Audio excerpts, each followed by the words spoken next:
that Josh Boyer did as defensive coordinator this season?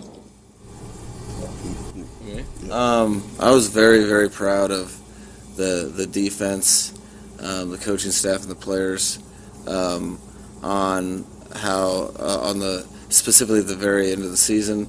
I think the last three regular season games, they in a place of adversity, they found their best self, I think, and then I couldn't be prouder of yesterday specifically. With you're talking about 7 sacks and turnovers and just really aggressive play. So very, very proud of the way the defense finished this season. Have any changes on the coaching staff been conversed about? It's pretty early. I mean, I think 24 hours ago we might have had a lead, maybe. And one of the things that I've found from my experience in the National Football League is that it's very long, it's very emotional, and you're not always, you can lend yourself to living with regret if you make any sort of decisions emotionally. So we're going to go through the process, and you got to kind of let things simmer for really the entire coaching staff, just like you do with players, and have communication. But it's gonna take a minute, and we're just out of I'm just getting my feeling back in my hands from the cold winter Buffalo skies. Josh Boyer is no more. Josh Boyer is out, not unexpected. I think a lot of us who follow the Miami Dolphins saw all year long how the defense was basically not up to par. It wasn't performing well, and you knew the move was probably going to come, but I guess none of us really knew it was going to happen that fast. That press conference, interesting about that press conference that I'd like you to go ahead and take notice of. That press conference was Monday, the day after the loss to the Buffalo Bills, the very next day. Not sure when you're watching this, but today is Thursday.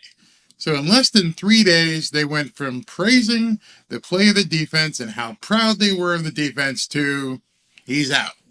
Josh Boyer was fired today, 3 days later.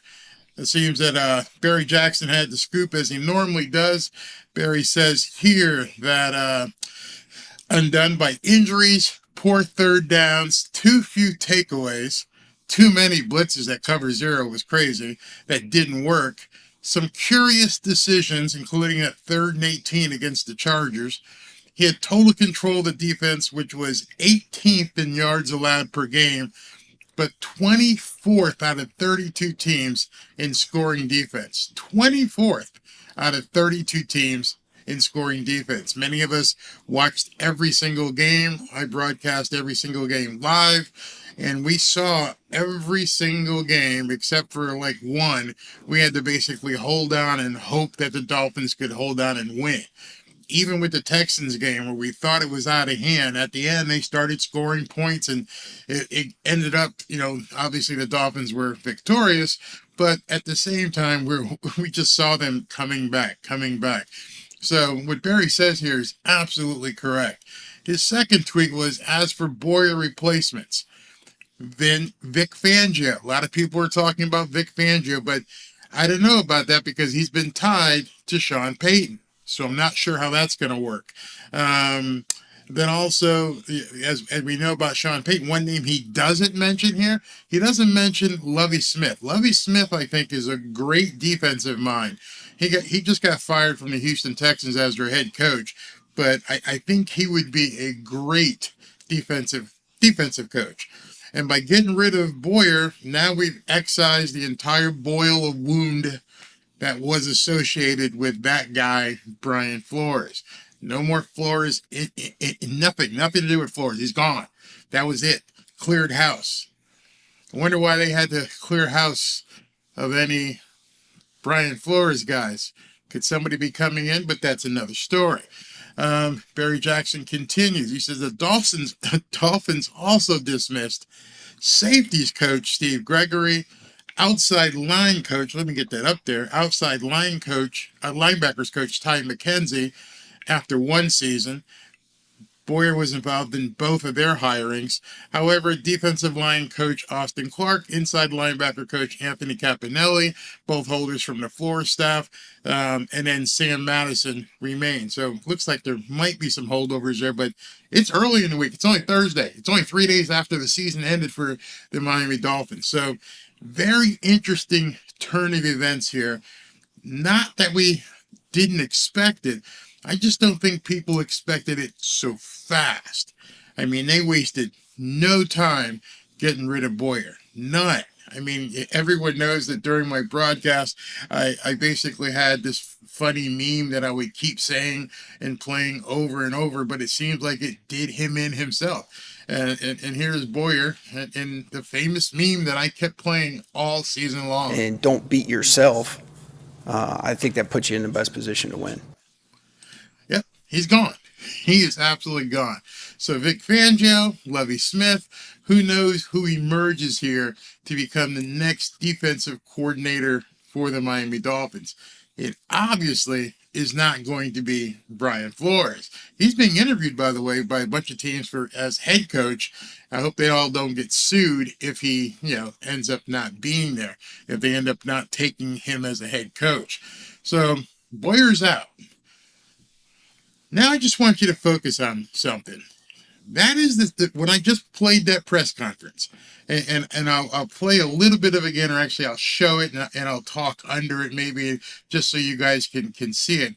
But that is the very same press conference where they said this. Yeah, I would say with Tua, he's our starting quarterback. So I don't know how we could say it any more clearly. We've been that way through this season and what he's done, and what Mike and Tua, Bevel, Chandler, the coaching staff have all done. They've all worked tremendously hard, all of them together. So, Tua's, we anticipate him, talking with the doctors and consultants and everyone we've dealt with. We fully expect him back next year, 100% ready to go, and then we'll get through all those decisions. Like I said, just like we talked about every player on the roster. And obviously I understand because it's Tua, and that's why the question's being asked, but we'll go through our process, but he is our starting quarterback, and we'll. Okay, so that's the same press conference. And not only is it the same press conference, the Boyer question was the second question of the conference. The first question was, what are you going to do about Tua? The second question was, what are you going to do about Josh Boyer? So Mike McDaniel and Chris Boyer are up there playing poker. I don't know if any of you guys ever go down to the Hard Rock or any casino in the country, but I'm an avid poker player. I love playing poker. I love playing Texas Hold'em. I love playing poker. If any of you guys ever want to meet up down at the Hard Rock, let me know. Let's go ahead and play some poker. Those guys just played some serious poker. They just said, Josh Boyer did great. We're proud of the performance that Josh Boyer had this year. We're proud of the way the defense played, looked right in the camera, talked to the press guys, and then they slit his throat today. So anybody, and over the last couple of days, people have flamed me, and I'm not going to go into it. We're just going to spend a short time talking about it. But anyone who flamed me and said, oh, Chris and Mike said, too, he's here. He is our QB. It's case closed. I beg you to call or email and see if you can get Josh Boyer on the phone, because I'm pretty sure Josh Boyer heard that at a press conference. Oh, they said they were proud of me. I did a great job. Wow. Okay. I think I'm safe here. And then today, back of the head, to the back of the head, just like that. Done. They did the Joe Pesci on him in terms of Goodfellas. I'm going to get made. Hey, we're going to have a party for you. We're going to have a party for you. Come on over. It's over at Little Freddie's house. And Joe Pesci walks in and there's nobody in there and poop in the head. Those two guys right now are playing a game of poker that nobody wants to know what they're doing. because they'll look you right in the face, just like they did with Josh Boyer, and you have no idea what moves they're making behind the scenes. That just proved it. There's no doubt. They just proved it.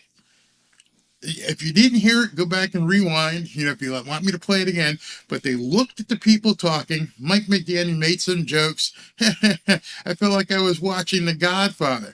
I felt like I was watching The Goodfellas. And like Ray Liotta said, if it was a wise boy, wise guy, you wouldn't even see it coming. Josh Boyer probably didn't even see it coming after that interview. And they let him go just like that. Bam, dropped him. 3 days. 3 days. That interview is still being watched on YouTube, and as people are watching it, they're saying how proud they were of Josh Boyer. Meanwhile, he had to pack his shit and get out today. That's how much of a poker face that Chris Greer and Mike McDaniel just played.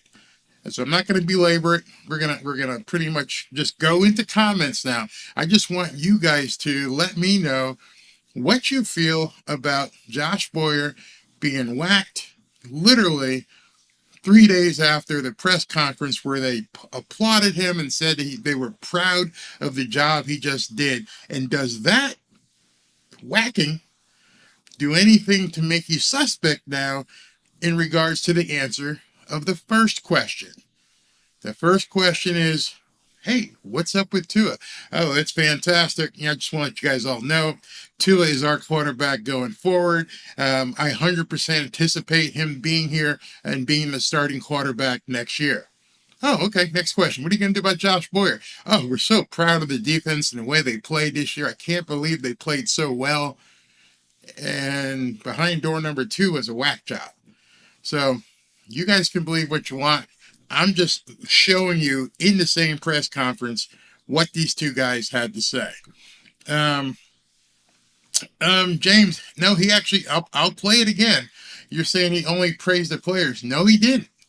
But I was waiting for someone to say that. Here we go. Let me find this, and so we can play it again. Where is it? What did I do with it? Oh, did I delete it that fast? No, I couldn't have. Okay, here it is.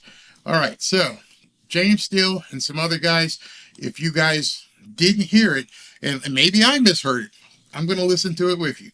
Listen right now. What are your thoughts on the job that Josh Boyer did as defensive coordinator this season? I was very, very proud of the defense, the coaching staff, and the players. Yep. Sorry, James. You misheard what he said. He said I was very proud of the defense, the coaching staff, and the players. See, a lot of people don't listen to the words specifically that these coaches say. I played it, and immediately after I played it, James said, no, he wasn't talking about the coaches. Yeah, his first sentence was, I was very proud of the way the players and the coaches and the staff did this year. So he absolutely did say he was proud of the coaching staff as well, which Boyer led. All right, Robert, if you really want to go there, no, he didn't say specifically. He didn't say the words Boyer. We can try to extrapolate that. Okay, you got me. He said coaching staff. Well, how about the other guys who just got whacked along with Boyer? When you say coaching staff, and I'm on the coaching staff, I would think that I'm included in that. He whacked like 3 or 4 guys today. So 3 or 4 guys who may have thought they were part of the proud coaching staff, they all got whacked too. So how are you separating and go, no, he didn't mention him by name. Why? Because did they plan on knocking off 5 guys today? I don't know. Corey, I agree with you. He says, I expected it. Boyer isn't McDaniel's guy. Boyer's retention was probably a part of the deal. Only a great year of coaching would do. Great year. Not okay, not good, not great. Maybe Boyer was kept because of the Flores thing. We'll never know. I don't know why he would have kept him on. I don't know why Stephen Ross would have kept him on unless, like you say, it might have been part of some deal. Hey, this is a different Pablo. Hello, Pablo. We've been waiting on Greer to get fired for several years now. Yeah, course, you're never going to hear from Steve Ross, but these two guys went up there and played a big game of poker. What's up, Rough Life? How you doing, my brother? I expected it earlier than today. Yeah, I think a lot of us did. I mean, when we got off the broadcast on Sunday, we're like, that guy's gone. I don't know if they'll wait until he gets in the locker room just say pack of shit. And I think we all expected it. I don't think anyone was surprised. What was surprising was that they held a press conference and in typical fashion kind of deflected. Chris Greer was silent. Mike McDaniel said all the words of the conference, and then they waited three days and whacked them. All right, Mike, you want to come in? I'll see your call and raise you on tour for at least the 2023 season. See if you could at least play most of the games. That's some poker. That's some serious poker. Jim, let's see. I bet you they pick up Tua's fifth-year option. You know why? Maybe because it wouldn't be that expensive, obviously, to pick it up. But who knows? We'll see what happens. Don't want to turn this into a Tua thing unless you guys want me to go there.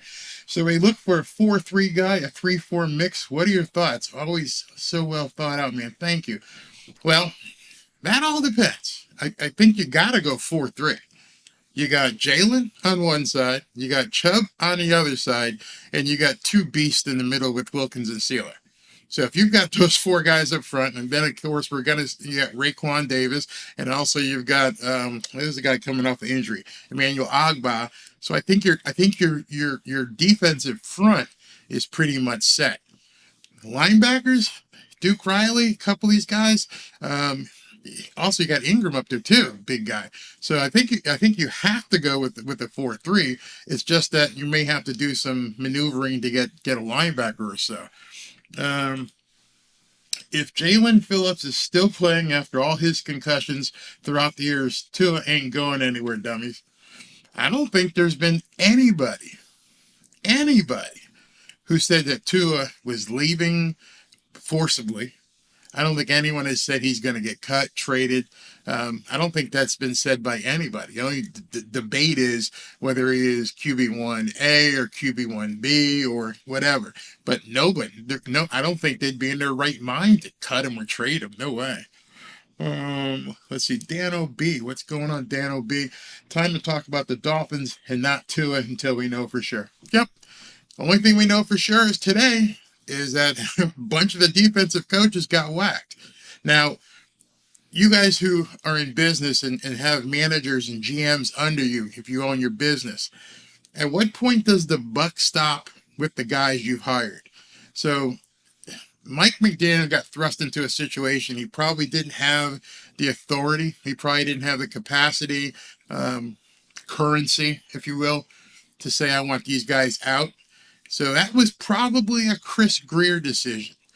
So imagine what the end of the season meeting would have been like in front of Stephen Ross when Mike McDaniel said, hey, I did it your way. I did it your way this year coming in. If you're keeping me, this guy's out of here. I mean, I would almost say that because coming in, flying in, we saw him on the plane. He probably didn't have the hands to go in and say, I want all these guys out. Plus, there might not have been any real alternatives at that point. This year, going in and sitting in front of Stephen Ross, and I'm sitting here and go, hey, guys, I know I was late to the party. We didn't, get together until late March, but now I've got a plan. And my plan doesn't involve this guy. This guy's got to go. And by the way, I've already talked to X, Y, and Z. X, Y, and Z is willing to talk to us about coming in. That now, you're right. We can move the Tua speculation over to the side. Now we got to see who they're going to formulate for some of these other coaches. We saw that Bev decided to stay as a quarterback coach. Does he get elevated to OC? I mean, right now, I love this time of football. The games are easy. I always thought that playing a game was the easy part of the whole thing. The planning and what the fluidity of it's just so amazing. People are getting fired, people are getting interviews, people moving around, and you get that coaching staff. And then once that coaching staff gets in, hey, Mike, give this guy a call. I think this guy can be it for us. Or this guy goes in and goes, hey, this guy Channing Tindall that you have is a beast. We need to get his ass on the field. Why wasn't he playing? Well, Josh didn't think he fit in. Josh didn't think he was ready. Oh, no, he's ready. I can't wait to see what a new defensive coordinator is going to do with a guy like Tindall. We didn't get to see him much at all. I don't know why. I don't know if he just didn't fit into what Boyer wanted to do, but we're going to see a lot of different things. McDaniel plays Madden skills. And that was a perfect poker game, how he sat there. Yeah, proud of him. Coaching staff, they did well. Yeah, especially the last part of the game. Yeah, they did really well. And then today, boom, took him out. Took him out like that. But Burkett says, Mike McDreezy need a special time management coach. Mike McDreezy, as you call him, needs an offensive coordinator. Mike McDreezy needs to not be the guy calling the plays. He needs to be a head coach. You need to bring in somebody competent that you feel comfortable with to run your offense. You don't need to be doing both. I think what he just realized this year is like, oh my God, this is too much work for me to be worried about everything going on and calling plays. Bring somebody in who can do that side for you. Tara, I hope that's the part you agreed in. I just saw your comments. Is that about him, bringing in an offensive coordinator? I think that's what you're saying. Yeah, he definitely could be. Zonka says, is it Bev? Did they tell Bev you're going to be the OC? Is that why he didn't go take another job, because he's sliding into that spot? That's a very, very, very good indication. He may have said, I've spent a year under this offense. I know what Mike wants to do. I may change some of the naming conventions, make it easier to get the plays in, make sure that Tua or quarterback X understand when they look at the wrist, they can get that play in, get out of the huddle at 10. So every single time, break that huddle at 10 seconds and then move into your play. Bev could be that guy. Yeah, Greg Roman. Wow. Greg Roman just got canned from, just escaped me, the Ravens. And I don't know if you guys saw, but Lamar Jackson kind of went, everything. What? Dude, he made you an MVP, and you're like, what? Wow, Lamar. Lamar ain't going nowhere either. So anyone screaming about bringing Lamar to Miami, they can just go ahead and stop that right now. I think Harbaugh and their GM said, you ain't going over. You ain't going anywhere. So Lamar played his hand out, and he got called on it, and he's not going anywhere. Wow, here's a good one. Josh Jacobs. Well, you want to get rid of Mostert or Jeff Wilson? I don't think so. Yeah, I think it's got to be Bell. I think right now he has spent a whole year under McDaniel. He understands the offense. He understands Tua. When I say understands Tua, he knows his capabilities and his limitations.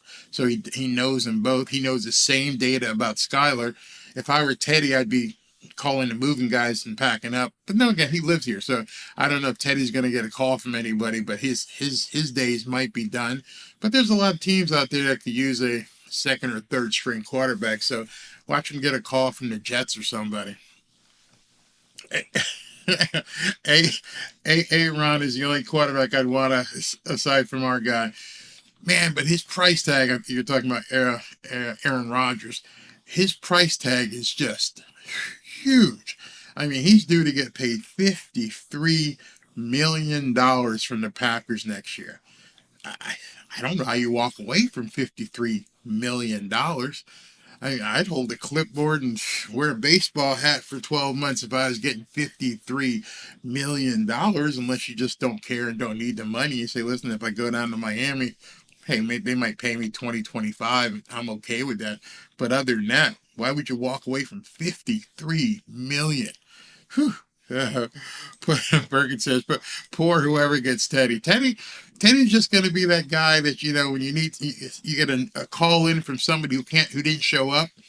You need someone to work the fryer later, and you say, hey, Ted, can you hit the fryer later? Sure, I'm okay.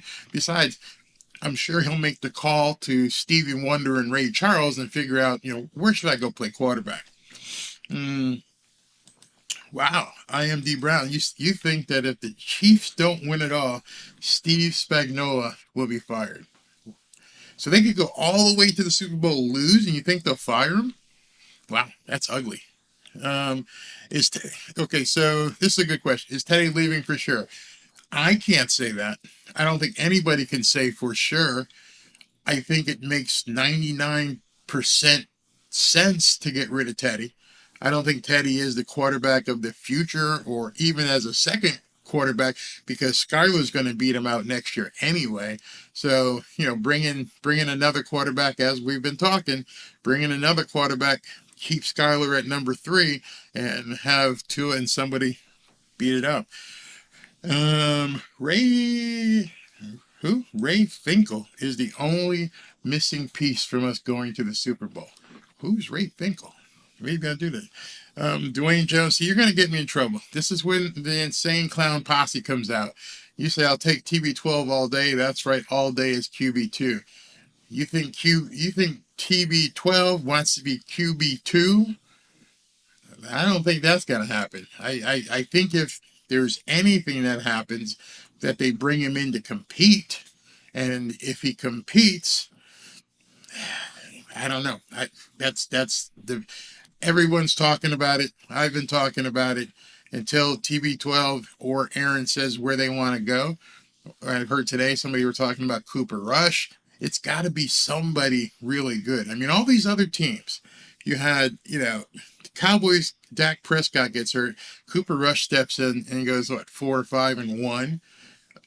And of course, Brock Purdy steps in and he goes all the way. They're still playing this weekend.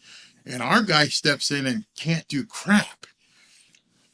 And I don't know why. Maybe he needs to be the OC, talking about Bev. Tua has the potential to be even better than TB12, to be honest. So Brady's been playing for 24 years, right? 23, 24? Brady has more Super Bowl rings than I can count. And you think Tua today has a potential to play 20 more years? That's you need to meet me down at the Hard Rock because I'm going to take your money. That's for sure. Bingo. So they've already paid essentially for Tom Brady. They got the draft pick taken away last year. He wanted to be part of ownership and be a player owner. I don't even know what the rules are in that regards with the NFL. But if Ross says, hey, listen, you get a percentage of the team plus your salary, I don't know. Might make sense for him. Very neat to watch Ace Ventura. Okay, that's where it came from. Gotcha. I hadn't seen that. I wasn't satisfied. Okay, I understand what you just wrote. You weren't satisfied with Miami at Buffalo 3, losing by 3 points. I don't know if it's my athletic background or not, but I am never satisfied with a loss. I don't know if you'd walk through that locker room if any of the 53 guys in there would have said, yeah, I love almost winning.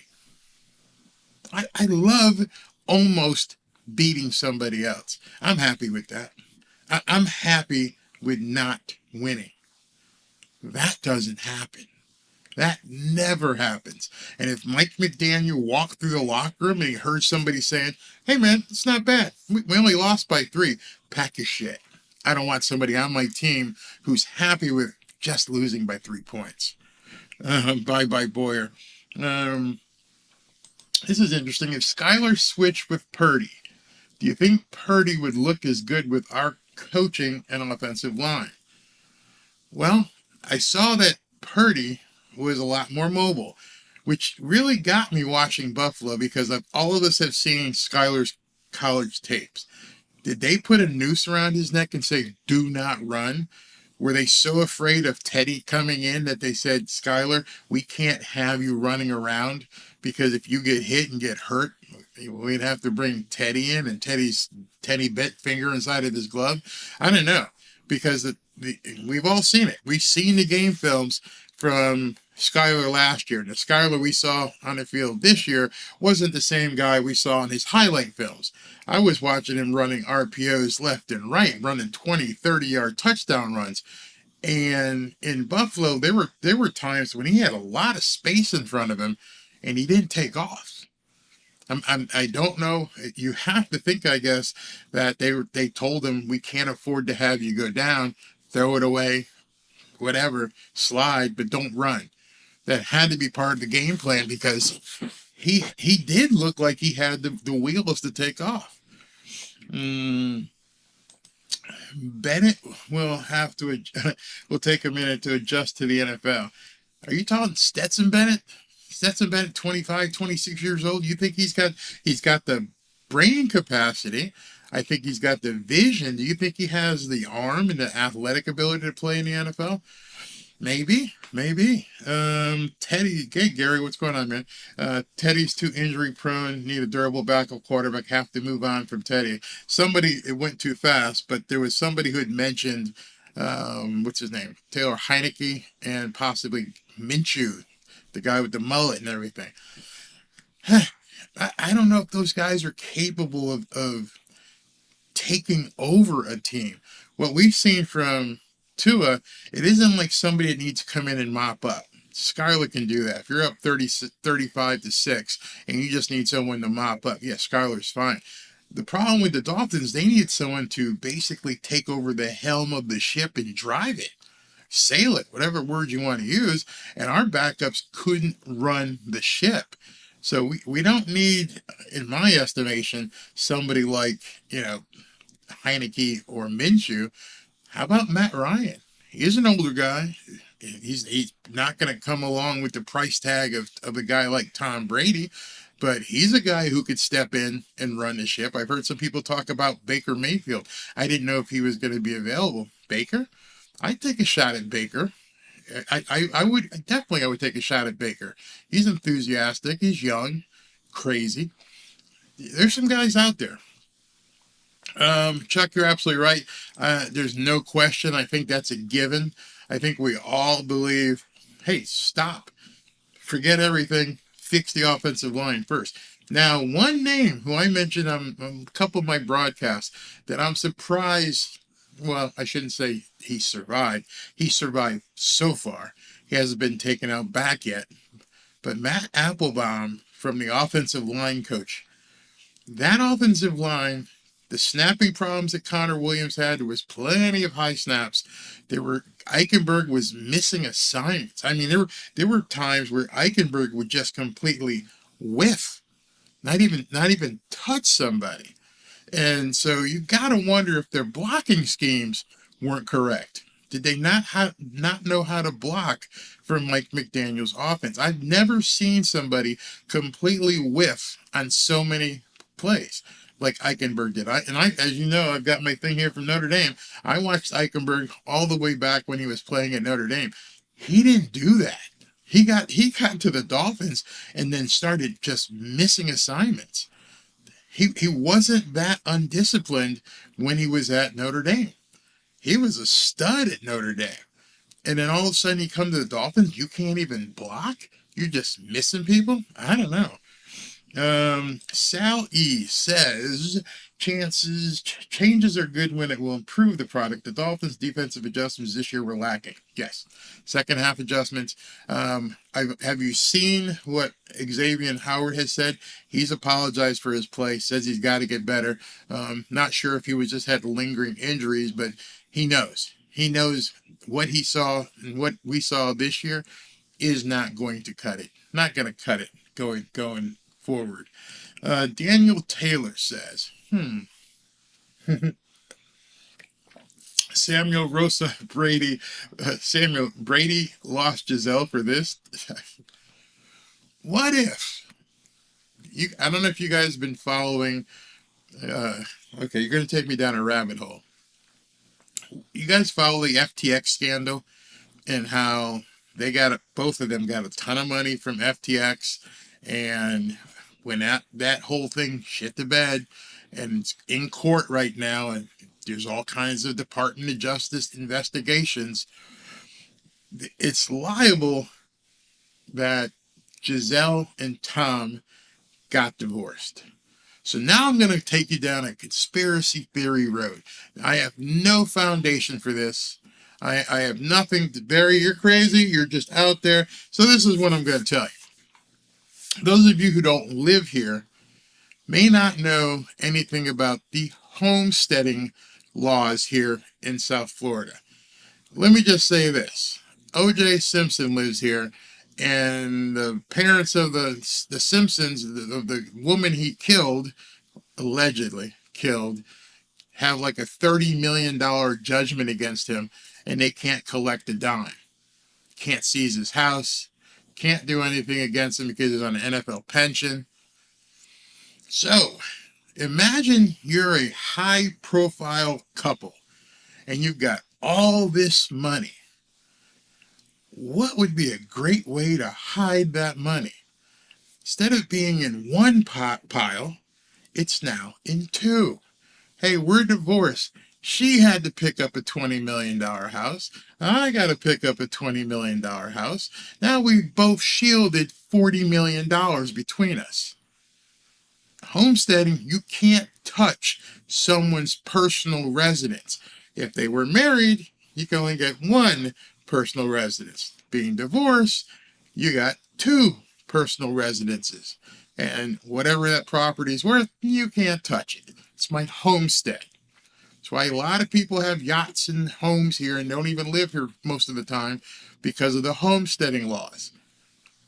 A lot of people haven't touched on this yet. I have no idea if it's true, but I do know, and I'm going to do a video on it. I'm going to show you what the two of them did with real estate down here, and it's going to blow your mind. And coming to Miami, it's what has fueled my conspiracy of him coming to play in Miami. The one thing that Tom Brady doesn't have, he's got money. He had a beautiful wife. Guess he's got a beautiful girlfriend if it's true. He's got rings out to wazoo. He's got contract with Fox whenever he wants to for a couple $100 million. He can do whatever he wants. The one thing that you can't get back, you can't get back the years you miss with your kids. Nobody's talking about that. His kids are in Miami. If I had everything I could possibly dream of, except for time with my kids, nothing else would matter. Now, I don't know what his paternal relationship is and how he treats his kids and everything else, but for the last 20 plus years, he's been on the road playing football, and now his kids, they're not in Tampa.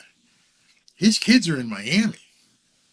His kids are right by the stadium. It's probably a 15-minute helicopter ride to the Hard Rock and to the practice facility. You understand, he could be home every single night with his kids. You're never going to get those years back.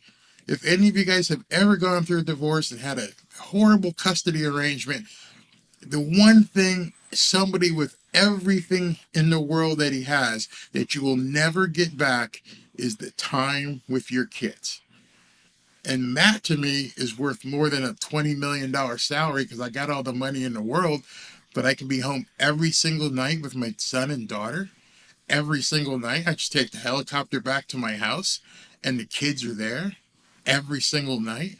I fly out to a game for an away game and I jet back in my private jet and I'm back home. I'm out of pocket for 2 days and I'm back with my kids. But that's coming up in a different video. Brady to Miami. Imagine the hate from ESPN. Oh God, it would be awful. Absolutely awful. Brady is too old and doesn't want to get hit. I've said this to people before. If you didn't know he was 45, 46, if you didn't know, looking at him, would you know he's 45 or 46? Hell no, you wouldn't. There's no way you would know. You'd look at that guy and look at his body and the way he's been eating and training, and you're like, there's no way he's 45 years old. I think he's dating. I think this chick that he's supposedly dating is 25, 26. Just saying. No controversy, no quarterback controversy, please. Not tonight. I'm not going to go there. We could never afford a Brady offensive line. What does a Brady offensive line cost? What about the magnet of a Brady with a Tyreek and a Jalen Waddle and a tight end to be named later, possibly some guy named Gronk? And you're like, you know what? I'm 30, 32 years old. I haven't won a Super Bowl. Maybe this is my best shot to head to Miami and play. Because if I head there, I might get a Super Bowl ring. You have to start thinking like these players think. And these players who've made so much money, hey, I want to go where I can win. I got the money. I want to go where I can win. So now all of a sudden, look up Ryan Jensen. Ryan Jensen, who locked in with Tom Brady, who was the center for the Tampa Bay Buccaneers. He's a free agent. It's not going to be that hard. We already heard that Chris Greer said he can go ahead and manipulate the salary cap any way he wants. I don't know how, but I guess he feels comfortable. And then again, he could be playing poker again. But, we'll see what happens. Yeah, just broke the single season completion record while second in yards. Yeah, he's washed up. Oh, but hey, he threw 300 passes more than Tua did. Yeah, because he played. That's why he threw 300 more passes. You're absolutely right. People, you get into these convictions where you think he's too old, he's not good. He got spanked by, the Dallas Cowboys, and, he threw that interception against the Dallas Cowboys. He looked like shit. The Buccaneers were 7-9 or 8-9, whatever they ended up being, 9-8. It was a bad year for Tom Brady. Okay, what exactly did the year look like for Tua when he wasn't playing? He was 0 for 0. He didn't get any stats. That's what we need to be talking about. I think everybody understands that Tua has elite quarterback potentials until you throw the asterisk up and say, when he's healthy. That's a big thing. You're right, Lamar. Nothing matters if the line can't block. If you played, you should know this. Absolutely. That's why I'm thinking. Let's go ahead and do some speculation here. Let's say that Matt Applebaum gets invited to the house party with nobody else there. I don't think you could, given how this offensive. If you thought the defense played like shit, if Mike McDaniel, Chris Greer, and Stephen Ross said, "Hey man, we got to make some changes on defense," they look like shit. Doesn't it the same thing go for Matt Applebaum? Didn't we all, everybody in the comments, if everybody who ever watched the Miami Dolphins this year said, "Oh my God, this offensive line sucks. Oh my God, this offensive line is the worst thing we've ever seen." How do you keep Matt Applebaum? You got to start there. You got to start fresh and get rid of him. So let's watch in the next couple of days, maybe a week. Let's see what different offensive line coaches from different teams move out. Maybe a guy who's an offensive coach who's got some offensive line experience who can step in. I mean, I don't know what other coaching experience Matt Applebaum has had, but I just watched a crew of guys across the line who didn't seem to know what they were doing. I think he has to go. Watch the wires. Watch what happens. It's going to be a little blip because nobody cares about offensive line coaches.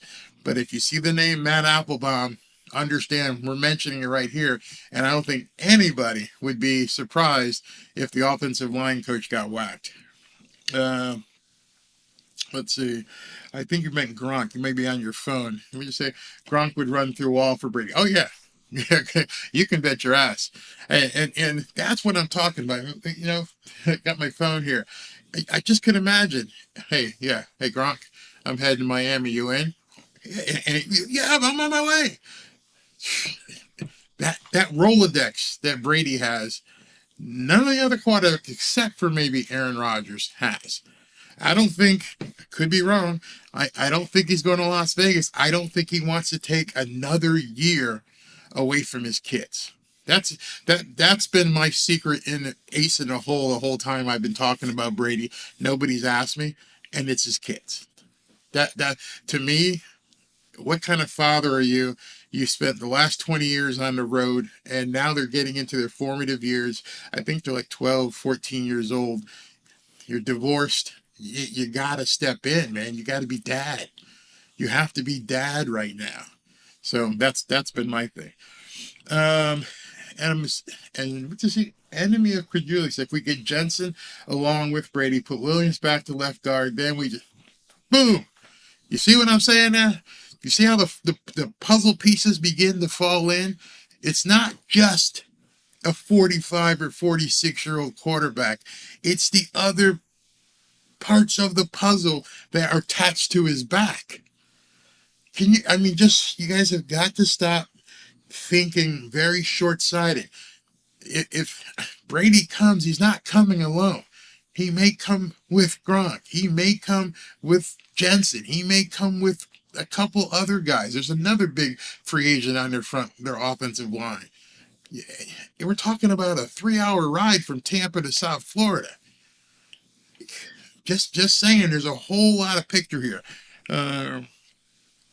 Yeah, that would be the easiest way. But again, if Brady is behind a sport desk and he's broadcasting games, I know he could do a lot of the stuff remotely from his house and until it's time to go out and broadcast a game. So he's probably away from his house, Saturday or Sunday, except it's every single week. That's the problem. If you're playing for Miami, you're only out of town 8 weeks of the year. If you're on television, you're out all 16 or 17. They're not going to let him be the house guy for the Miami Dolphins. He's going to be going wherever their games are. And then, has anyone thought or heard Brady talk in a booth? Maybe he's not that good. What happens if they put all this money behind him and everyone right now says that Tony Romo is the new John Madden? And what happens if Brady starts sounding like Chris Sims and they realize, dude, you can't really talk? So who knows? Derek Carr. Derek Carr is an interesting one. He'll come cheap. Good player. Durable. Could work. That's another name. Connor Williams graded well, playing out of position this year. Yeah, I think I'd love to see him back at guard. Dark Dina, what's up, bro? All talent is welcome. Absolutely. Bring it all. I'd love to see, us have like 14 guys in camp battling it out for certain positions. So let me change gear talking. You just brought it up. Where is it? That's who I was just going to bring up. If Brady, yes, we better keep Gesicki. Did you guys see the tweet that Mike Gesicki put out where he basically was thanking the Miami Dolphins and the fans? Imagine how a player talking to the fans. And he sounds like he may be moving on. It doesn't sound like he wants to, but it sounds like, he's being forced out, that he's not the blocking guy they need. Maybe that's why Mike McDaniel moves Bev into offensive coordinator and they learn how to use Mike Gesicki better. I think we all just went, come on, man, ain't nobody blocking on this offensive line. You're keeping all these guys. So why not utilize Mike Gesicki better? And then why is it that Gesicki really only played when Skyler was in? Why'd you put Durham Smythe in when Tua was playing quarterback for the most part? And also you got Hunter Long. So you got all these damn tight ends, and it doesn't seem like you're really understanding. You can't find who your George Kittle is. You're modeling everything after San Francisco, and George Kittle is their star tight end, and you couldn't find your George Kittle this season. Why not?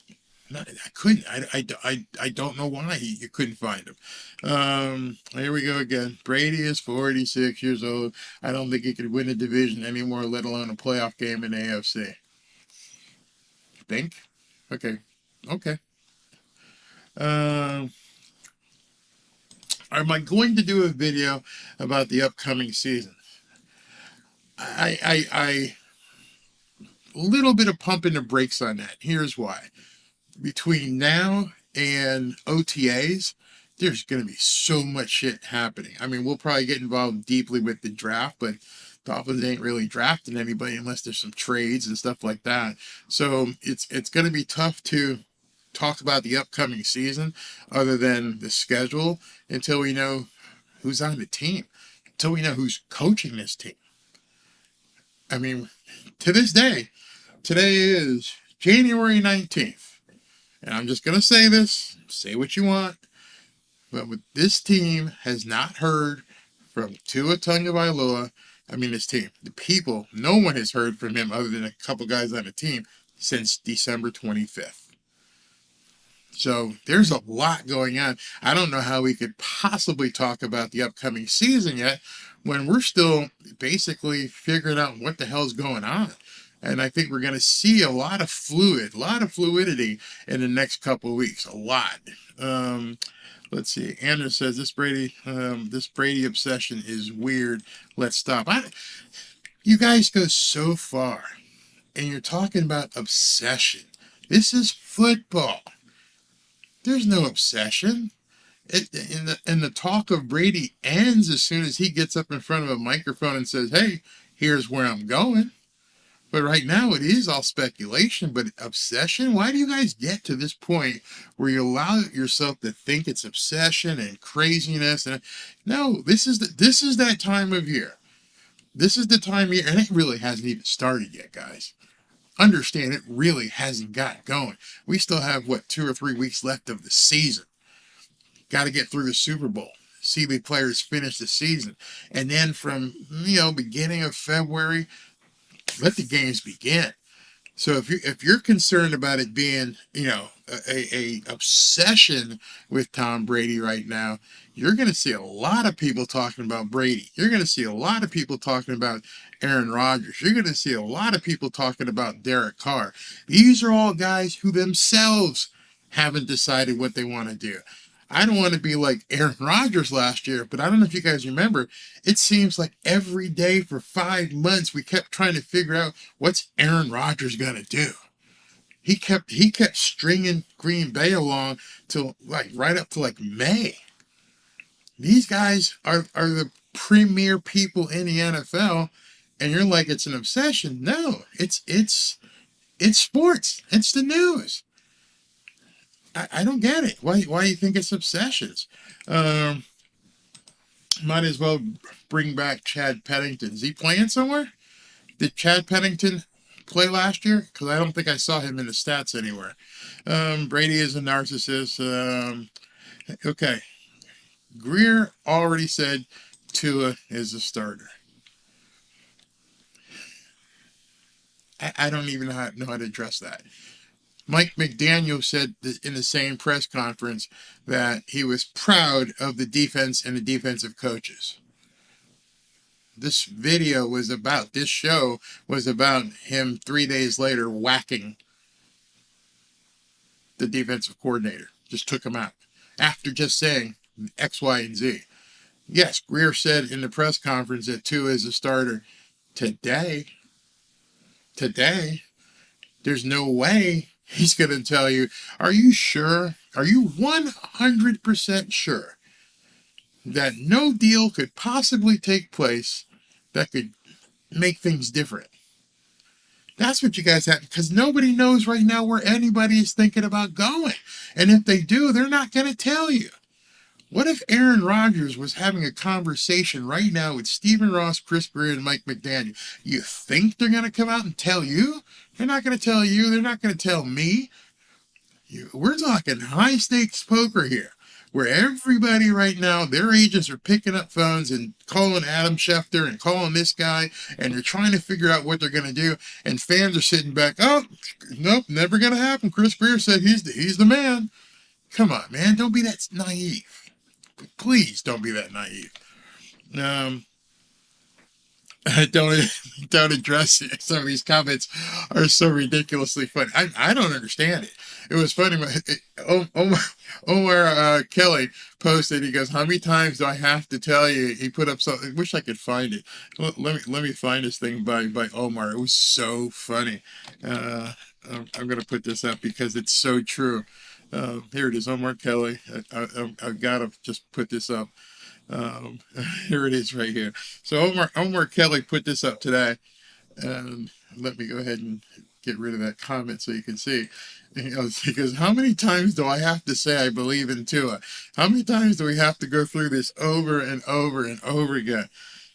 Guys, I think most of us believe in Tua. Asterisk. When he's healthy. I think all of us feel that Tua is an elite level quarterback when he's healthy. But like I said to Omar, I said, it sounds like so many people want to have fall on the sword loyalty no matter what happens. We got to just stay and ride with Tua. I put up a poll today, and the poll said, would you like to look at Brady, or are you ride or bust with Tua? And 69% of the people said, oh, we'd ride or bust with Tua. You would be okay being in this situation come next January. 70% of you people, 70%, not you people, but 70% of those who responded said, yeah, we're okay if we're here this next year. We're okay with that, as long as it's with Tua. That's funny.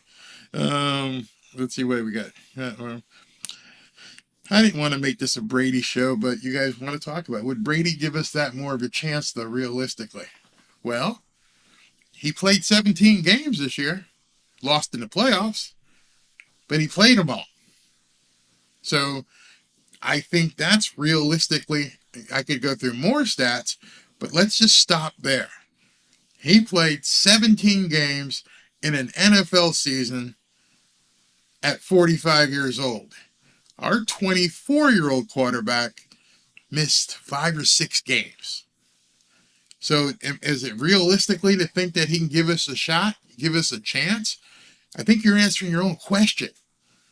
I think you have to be realistic and say, if a older Tom Brady is obviously better than probably 70 or 75% of the quarterbacks in the entire NFL. You can't debate that. So if he's better than, and you can go through the list. I actually did it yesterday.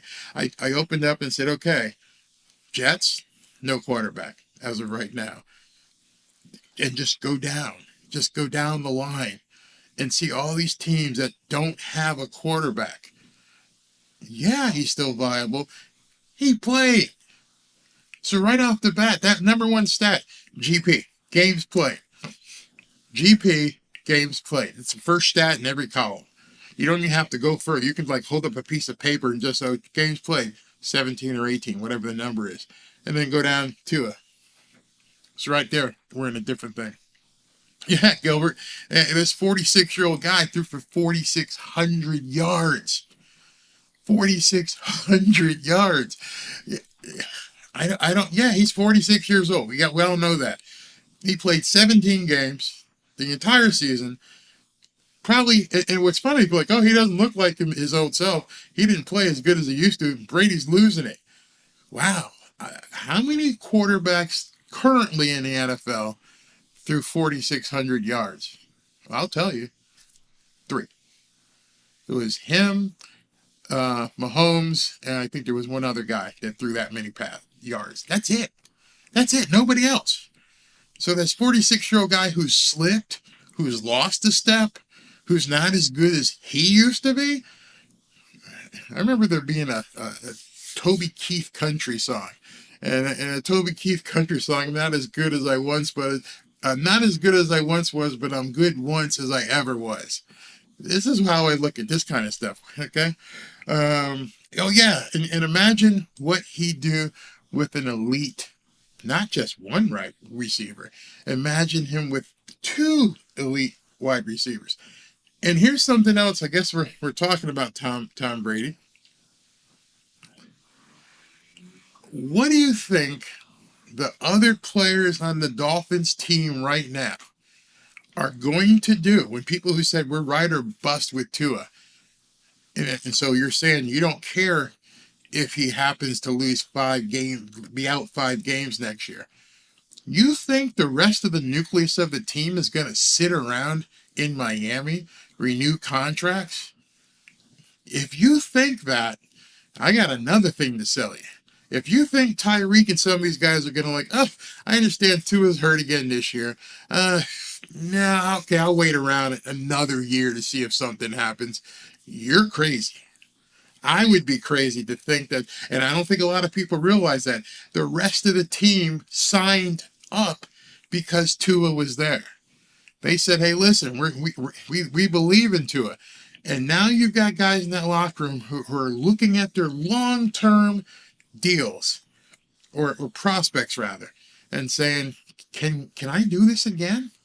Can I stick around and wonder if this guy's going to be healthy again next year? I love Tua. Every single one of them loves Tua. But you have to think of their careers as well. No, Brian, stop putting words in my mouth, bro. I did not say move on from Tua. I've never said that. Some of the people on Twitter, oh, you're saying, get rid of him. No, I'm not. Don't get rid of Tua. Number one, he's cheap.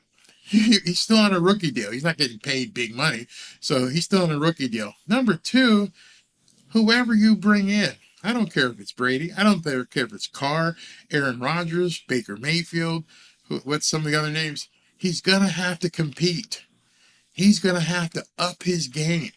He's going to have to learn. Everyone says, oh, he's going to have to learn how to slide and do this. He's going to have to do all these things to be that guy all year long. It's a lot different when you're on the sidelines or you're in practice and you're looking at Teddy and Skyler and go, I got these guys. I got the coach doesn't have really any alternative but to play me because, I'm Tua. I got this.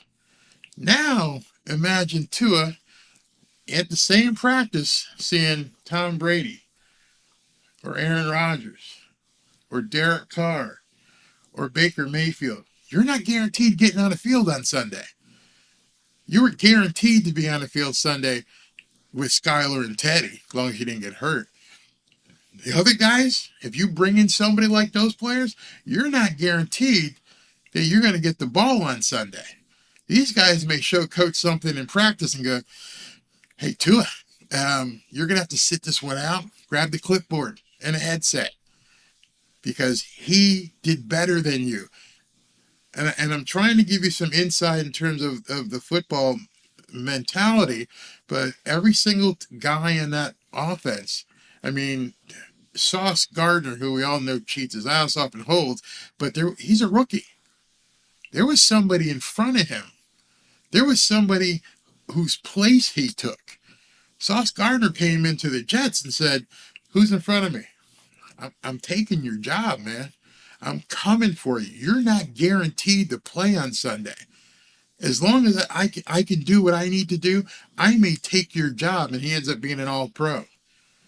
Ask Mitch Trubisky about it. Mitch Trubisky probably looked and said, yeah, I got this. We got this rookie Kenny Pickett. I got this. And Kenny Pickett's like, I'm coming for you. I'm not just going to sit here with a clipboard and write shit down every single week.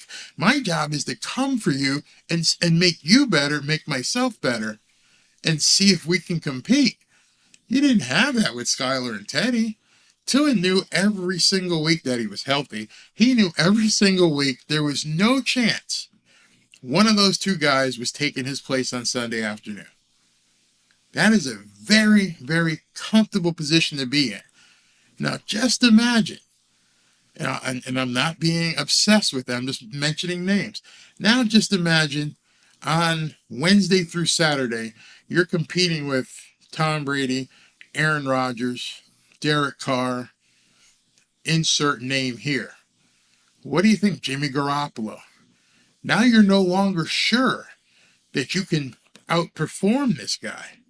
And then, God forbid, you end up in a Brock Purdy situation. You're so close with this other guy, you go ahead and, cut a fart, and they got to take you out the game. You may not get back in. Right now, you knew that Teddy and Skyler were never taking your job. Every single person in these comments, you guys all knew. Oh God, these two guys are coming in. Can't wait to get Tua back. You don't think Tua knew that too? You don't think Mike McDaniel said we got to get Tua back in here? Now, San Francisco, Kyle Shanahan, who that's where Mike McDaniel's system is from. they probably thought the same thing when Jimmy G went down. I'm sure that Chris Greer and Kyle Shanahan had a press conference last year, and they said, Jimmy G's our guy. Sorry, Trey, we're going with Jimmy G. Or vice versa. Hey, we're going to go with Trey Lance, Jimmy. This is our guy. And what happened? They both got hurt. And some guy named Brock Purdy shows up, Mr. Relevant, and they may never get their jobs back. In fact, one of the two, Trey Lance, there's a name. What if we got Trey Lance? But one of those two guys is gone. So that's what I think about that. This guy has what brain? So you think I'm crazy, huh? Well, has a what brain? I don't even know what that means. For the 10th time, Rodgers has a $60 million guaranteed next year. No one in his right mind will touch Rodgers. Not at $60 million. No, ain't gonna happen. I thought it was 53. At 53, it's also untouchable. Unless they give him a shit squad to work with, and he goes to them and says, hey, why don't we just call it a day? I'll let you off the $53 million because I don't want to sit behind this shitty team. Let me out of it and let me go negotiate. I bet you with Jordan Love there, they might let him out. They may say it, and I don't know what kind of financial situation Aaron Rodgers in. Maybe he calls the guy from State Farm and says, hey, let's do it. I've got enough money. What do you do when you have enough money? Has anyone thought of that? What do you do when you've had enough money? When you have what's called FU money? I don't care. I don't care if it's 50 and 30 or whatever. It doesn't matter to me. I'm so banked right now that it's not something I really worry about. What a fairy tale, huh? Well, it's funny because people say it's a fairy tale. But there's nothing substantive, Tony. Say something back. What is a fairy tale about bringing in somebody? Doesn't have to be Brady. Doesn't have to be Rodgers. Could be Carr. Could be Trey Lance. Could be Jimmy G. How is that a fairy tale? Do you really think that this team, and I'll close with this because you've said this a few times, it's more of a fairy tale to believe that Stephen Ross is going to bankroll a team, put $1 billion asset on the line for a guy who missed 5 or 6 games. That's more of a fairy tale. It has to be. You guys are so clouded by Tua. You think I'm going crazy. You know, people on Twitter go, and I'm thinking about it from a guy who writes the check, not a fan. That's where the problem is. Everybody wants to look at things and go, oh my God, Tua's our guy. Oh, I'm going to fall on the sword for Tua.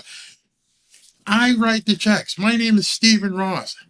I have $1 billion asset here, and I've got a payroll of a couple $100 million with some of the best players in the NFL, and I'm going to push all in on a quarterback who hasn't played a full season since he got off the plane.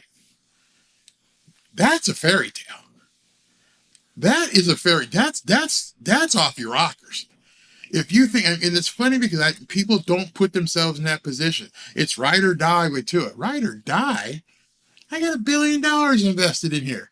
I own a Hard Rock Stadium. I got all these players. And you're telling me that if we just let Tua go, if we let Tua play, and Tua can't play next year, that we should just ride or die with that.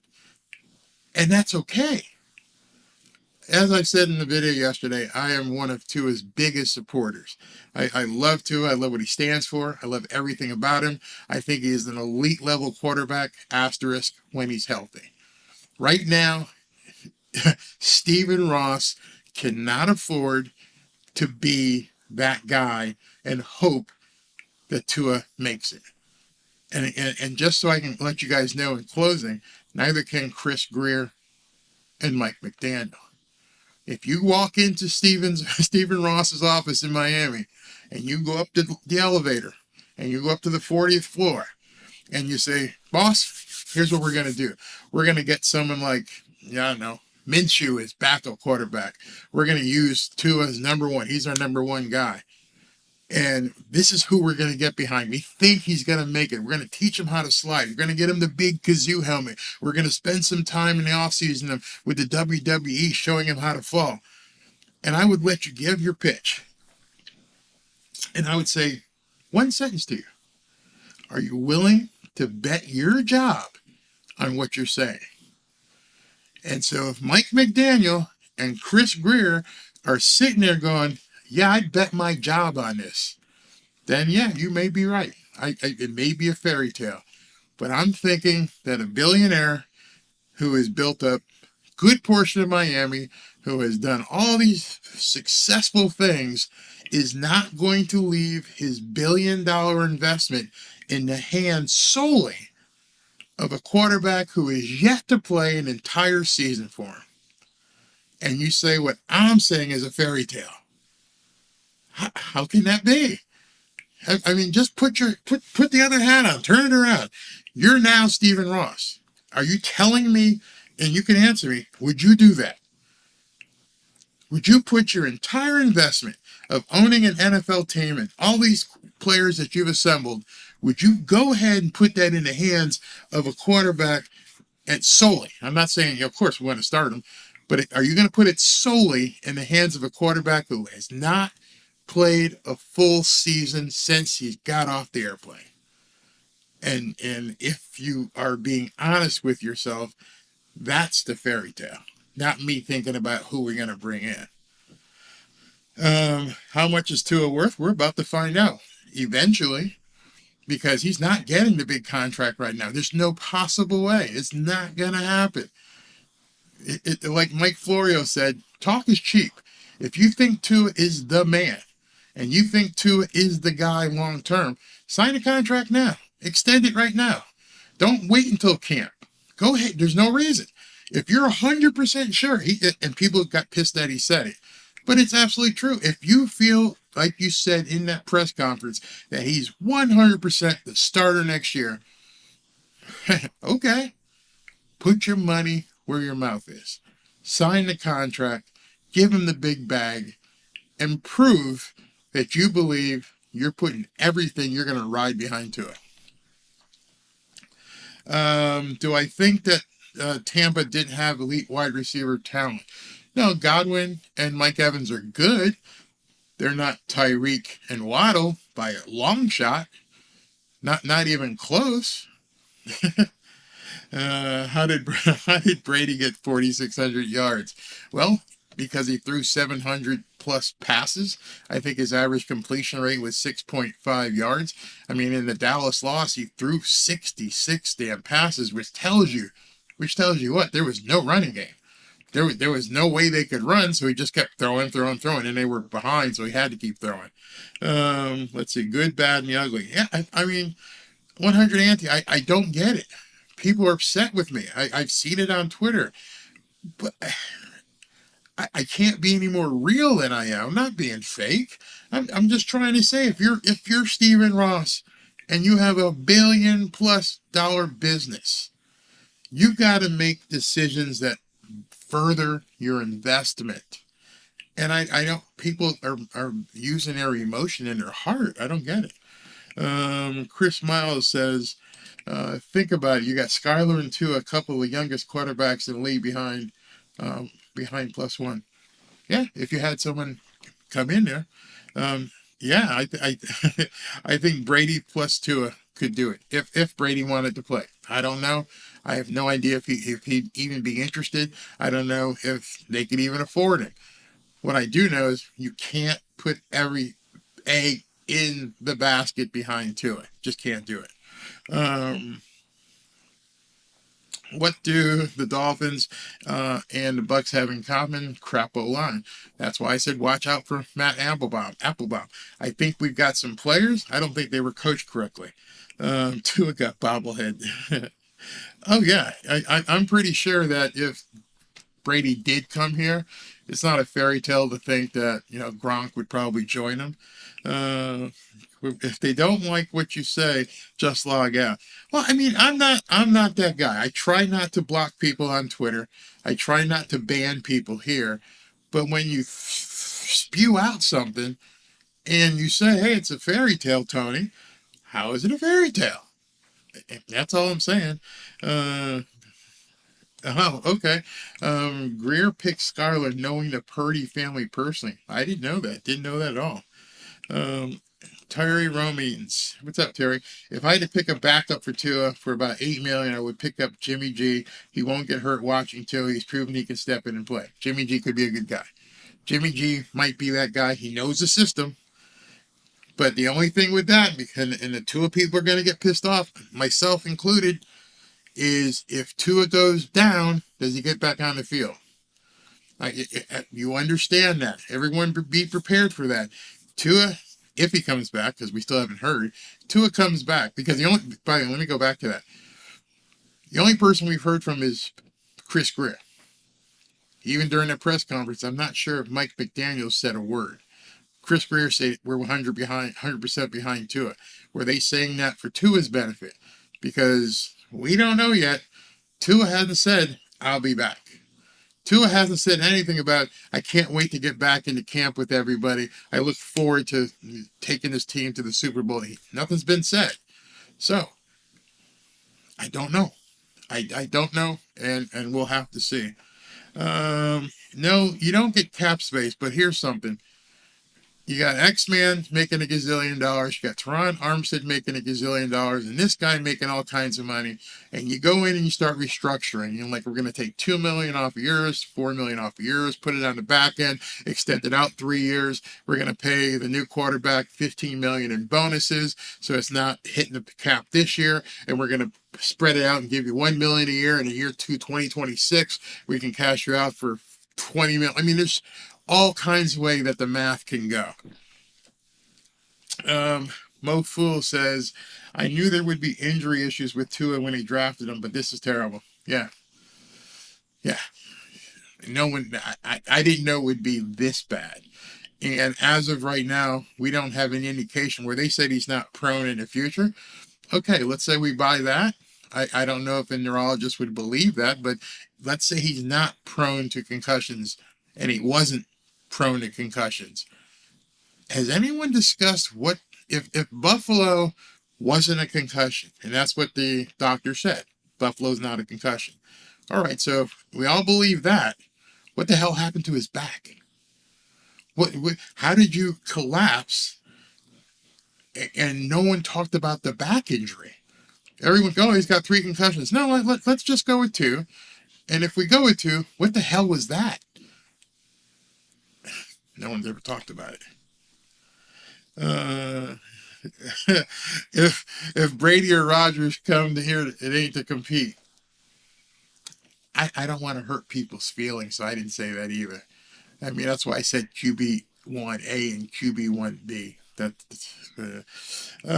Barry, considering that McDaniel is cerebral, it is more likely that Boyer was fired because of his coaching philosophy and not his metrics from this year. Okay. What if it came from above Mike McDaniel? What if it came from... Nobody ever discusses what Stephen Ross wants. You know, Stephen Ross and Dan Marino are the 2 guys that are running this team. And it may not have been something that McDaniel and Chris Greer even wanted to do. Who knows? There you go. Tax-free. That's another thing people just don't understand. Living in South Florida, no income tax. Yeah, Vegas has no income tax as well. I'm not sure if they have the homesteading part, but yeah, it's tax-free. You don't think if I don't know what the tax situation is in Wisconsin, but if Aaron Rodgers said, I could take this much less and I could still net this much, and there's all kinds of high finance stuff going on.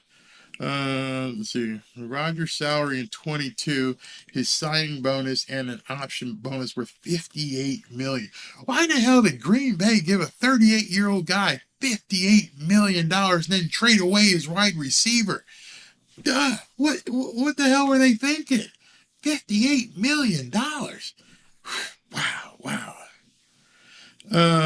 Brady doesn't mentor other quarterbacks. He never has. Well, if you're in practice with him every day and you're watching game films with him every day and you're seeing what he does every day and you're watching him work out every day, you don't think you learn just by being with the GOAT? I don't know. Is Tua still, Gary, I'm going to close with your thing. Is Tua still in a witness protection program? It would be nice to hear from him. I mention that to people and I get flamed on Twitter. He doesn't owe you anything. He doesn't owe you any kind of explanation. He doesn't owe me personally. But Tua is the captain of the team. Tua is the face of the franchise. People bought tickets, merchandise, parking, concessions, you name it. This was the face of the franchise. We've heard from Teron, Jalen, Gesicki, Morstead, Alex Ingold, Christian Wilkins. We've heard all these guys say stuff. Thank you, fans, for supporting us all year. You guys all support Tua. I support Tua. Hundreds of thousands of people probably support Tua. Don't tell me he doesn't know that people support him. Does he owe us anything? Absolutely not. Doesn't owe me the time of day. Could walk past me and not care. But I gotta believe, as the face of my franchise, that he should be saying something at this point. If he didn't even correct publicly, hey guys, thank you for supporting us all this season. Thank you for showing up. Thank you for watching YouTube videos. Thank you for buying tickets. Thank you for everything. You paid his salary. Thank you for allowing me to be a part of this team. I look forward to next year. That's it. That's all he'd have to say. And I think the entire fan base would go flipping nuts. But nothing. Absolutely nothing. And to me, personally, no, he doesn't owe me anything. I'll keep saying it. To me, that's unacceptable. But anyway, Boyer, done. Let's see what happens to Applebaum. Tony, don't be pissed at me. I didn't mean to call you out like that. We're bros. You've been here all year. We disagree. That's all it is. We can disagree. We don't have to get nasty with each other. Love you, bro. You support. I'm doing what Tua should be doing. I'm thanking people who have watched my videos all year long. Tony VC has been here all year long. Grandize, you've been here all year long. Pablo Astudillo, if I said your name right. Thank you guys for watching. It doesn't take me anything. I can actually say, hey, thank you. That's what a captain does. That's what somebody, I truly appreciate everything. Even when Tony called me, what did he say? It was a fairy tale. I appreciate that he said that. He's engaging with me. I hear what he's saying, and I would never, ever take that for granted. I won't take anything you guys say for granted. Thanks for watching. Watch out. Let's look for Applebaum next. Applebaum might be the guy out of here next.